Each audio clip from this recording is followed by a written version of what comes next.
I absolutely regret not watching Spider-Man Across the Spiderverse in theaters. I just watched it last night, and man, it feels like a breath of fresh air in the superhero movie franchise.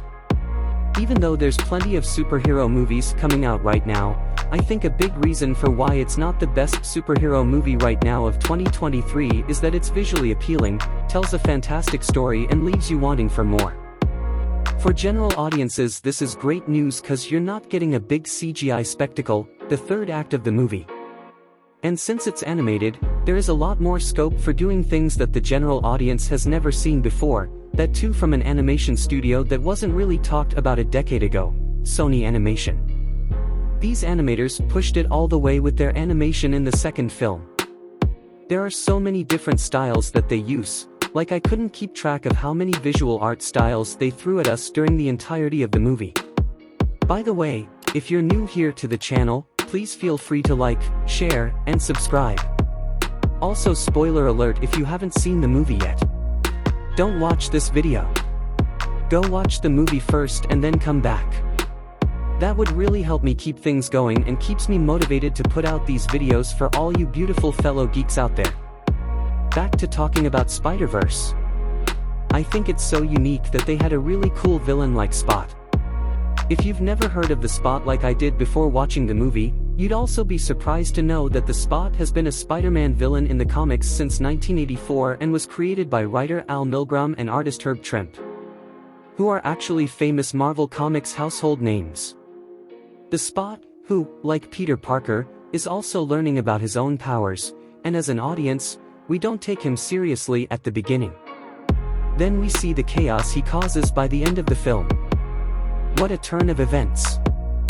I totally expected Miguel O'Hara to go completely bad guy by the end but did not anticipate the Spot becoming a multiversal threat. Even the villain's character development in this movie is handled with so much care and from the start. With Gwen Stacy doing the intro and other spider people in this movie, every character in this movie adds their own flair. Even if a spider person had a short screen time, it felt intentional. And that's for good reason, because when you're doing an animated movie like this, even though you have a huge budget, you have to be very careful about the story and what you are going to do in a new movie and what you're gonna put on film, because it's not like a live-action movie where you can let your actors improv on set and do stuff like that. There could be times that you could improv in the voice acting booth, but really when it comes down to animation, you have to be intentional about it. Having said that, the producers did change quite a few things from the main theatrical release in this digital release. And some of the changes are not huge changes to the dialogues, but it just goes to show how much they care about telling this story. They care about every frame shown and every word in a dialogue. I seem to notice that throughout the film, the highlights of the main colors in the movie were in this purple, bluish world, and it had this pink hue happening throughout. It could just be me, but even when it felt like they were in a different universe or there was a new character who came from a different universe, those characters would have a different color space and art style that made them really feel like they didn't belong in the same world, and I think that was a very clever idea of using color and combining different art forms. Even the animation style with different frame rates was done with so much attention to detail. Which brings me to the Indian Spider-Man, Pavitra Prabhakar. They did an awesome job of his character. I never felt like it was too stereotypical or didn't feel like it demeaned Indian culture in any way. They actually celebrated anything Indian. Even the accent was not overdone. It was a really good Indian accent. Unlike some Bollywood actors who will do a Hollywood movie and completely change their native accent, but this one was really good that way, and it actually felt relatable. By the way, the hair, oil, and naturally buff thing is so specific. I was like, OMG, no way. It really shows they took the time and effort to do their research. By the way, you're either Team Chai or Team Tea. There is no in between. And I'm pretty sure they've also done their homework with the Latino and interracial family cultural aspects as well.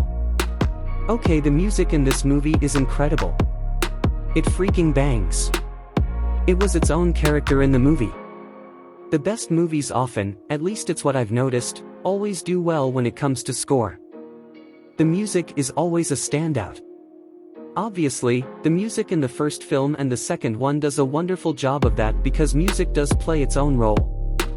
I don't remember any quiet moments in the film, but it always felt like the score took the whole scene to a new level. The cameos were good fan service and it doesn't feel lazy. At DC, a lot of the stuff lately with the cameos have been very lazy, whereas in Spiderverse, it feels like it adds to the overall story being told and it doesn't take you out of it for a second. Even when they show how Spider-Man has to endure tragedy and show all our beloved live-action Spider-Man, it's not like them just being like, oh hey, look at this cool thing we did. Or hey, look, it's that guy from that one movie, in an animated movie. Betcha didn't expect to see that in an animated movie, now did ya? Anytime any live-action cameo was shown, it always felt like it was well-deserved, well-planned, and very well executed. It never took me out of the scene. Also, I really miss Stanley in this one. I don't remember if he was there actually. If you did notice, please let me know in the comments below. Also, at some point, I want to see more Hobie-inspired stuff. I just absolutely loved that character, even though I had difficulty in understanding what he was saying. And that's the beauty of the Spider-Verse movies.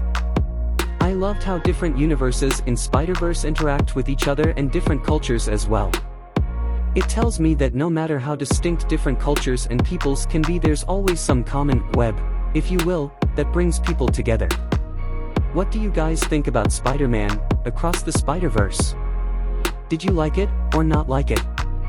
Do you have any ideas about what the next film would be like? What are they going to do? I'm wondering how they are going to solve the Spider-Verse from collapsing on itself and all of that. Let me know in the comments below. I'd love to know what you guys think. Until then, I'll see you in the next one.